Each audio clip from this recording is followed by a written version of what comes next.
So Is it ready? Can you guys all see each other yourselves?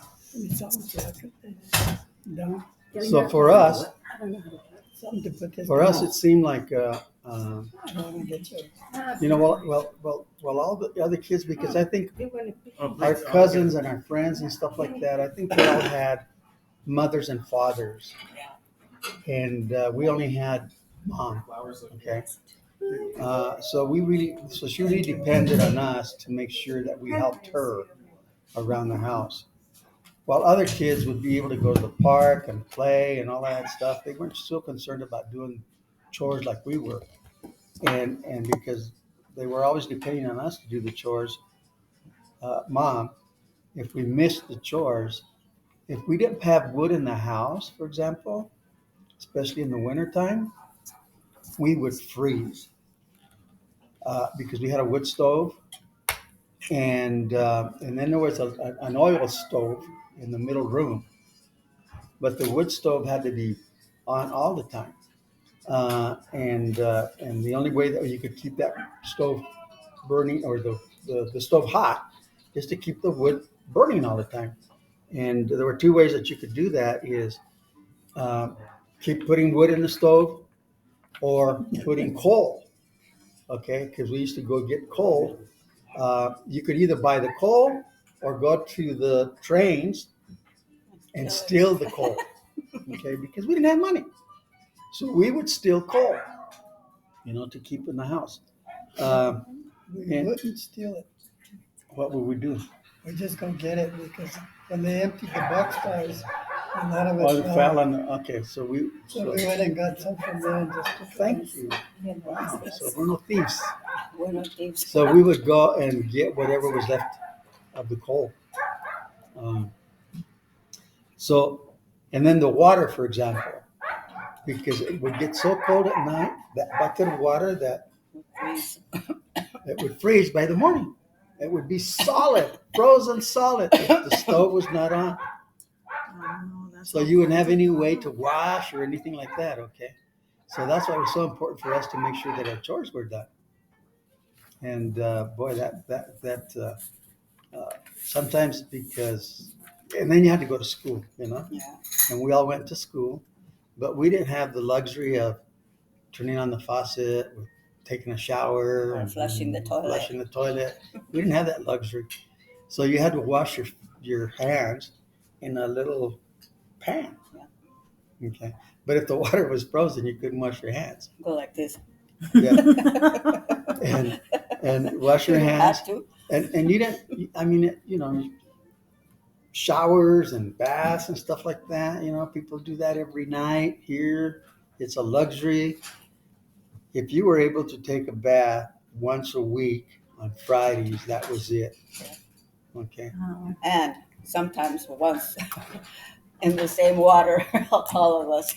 Yeah, How many years did you guys not have running water? Like roughly? till we came to Denver Oh. How old were you? Yeah.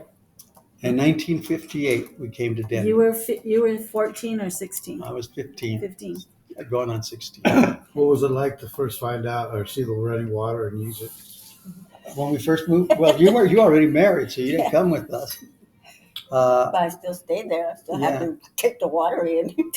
No, when we moved to Denver.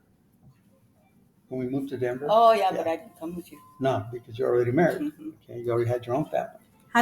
How did you get here? How did I get here? Yeah. Well, Fred started the university. He went to Boulder. Okay. He started recruiting then at that time. All right. But- that's how So I you got guys out. all have different ways that you Mhm. moved out of the city, out of the valley. Well, we moved out of the valley because your grandma got sick. She got cancer, and I remember the day that she told us about the cancer. Do you remember that? Where she got us all together, and I can't remember the words that she used, but she did say that she had cancer, and we had to move to Denver because they didn't have the hospital was not equipped or prepared to be able to handle her sickness. So we moved, and I don't even remember if we drove down here. I don't remember that. All I remember is one day we were in my memory right now, in Monte Vista, and the next thing I know is we're in Denver. How we got to Denver, I don't recall. But Well, yeah, you asked the question about the running water when we got to Denver. It was amazing. I mean, it was like, wow, another world, you know. You walk in and you have a stove that you don't have to feed wood to. You have a gas stove. You had the running water. You had a toilet that you could flush. Yeah, I mean, it was like, whoa.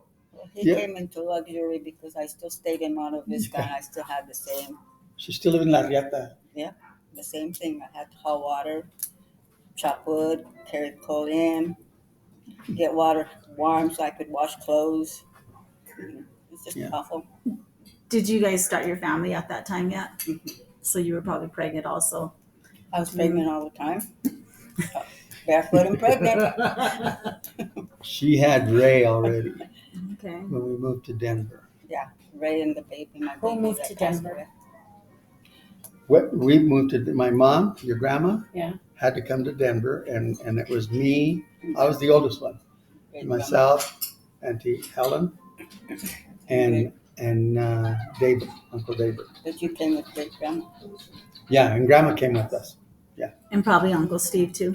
Yeah. He had to have been born already. Yeah, Yeah, Uncle Steve too. Uncle Yeah, Steve. yeah, Grandma didn't And come so- till later. yeah. She didn't come till later because your grandma was still able to move around and everything. You know, she was pretty healthy, I guess, for I don't know, maybe 3 months or so after we got here, and not until after she started going to the hospital and getting surgery and getting surgery and getting surgery that she just started declining and She was like 38 years old. And that's when great grandma came. That's when great grandma came because she couldn't do the stuff that she was able to do. And no chemo, no radiation, none At of that that- stuff. I think it She was on chemo. was she. All Was she she not? did was carry a bag. Yeah, Aki. I think And a then lot of it, she had another bag that would make her poop. but I think a lot of it was surgery though. Yeah. If you go back to 1958, 59 and look at cancer treatments, you don't see a lot of chemo there. They were taking it out. They were trying to take it out. Like They were cutting trying to through. surgically remove the Yeah. cancer, so that's why she was going back and forth to the hospital a lot. And also, it's probably a lot to do with who you were, as who the person was when they went to the hospital. And Because my mom was skinny. She was really skinny. But do we To know begin what with. kind of cancer for sure? Cervical. Okay. I thought that. Cervical. So that's when Grandma came to go visit, came to Denver to stay with us, and yeah, and the only way that you're that we could survive was to go on AFDC, Aid for Families with Dependent Children, welfare. Okay, and in those days, if you didn't have your kids in school, you would not get the assistance. So she had to put everybody in school, including me. But I was already about 16 years old at that time, and she had to put me in school. And I had not. I dropped out of 7th grade. I didn't go to 8th grade, and then she had to put me in the 9th grade. So when we went to Denver, I went straight to the 9th grade at Lake Junior High School. Okay. Lake, and and when she took me to the school, the principal said, "Well, Mrs. Garcia, your boy is just too old for this school." So it was like they weren't going to let me in. I was 16 already, so who cares, And my mom said, "Please, sir, you got to take him in. You got to take him in." And the principal finally said, "Okay, but here's the deal. We'll keep him here for the semester, and if he does well, we're going to have to move him to North High School." Okay. And my mom says, "Okay." And then she looked at me and she says, "You're going to be good, right?" And I said, "Yeah, I will." Okay, let's take a little break. Don't And then we'll- forget the story, the moment that you told me when your mom said, "You are very intelligent." Yeah. Man. I'm gonna You were put gonna this make it. blind. Sure. Yeah. Because it looks like they got too much light over there. There you go. There you Okay. go. That's good right there.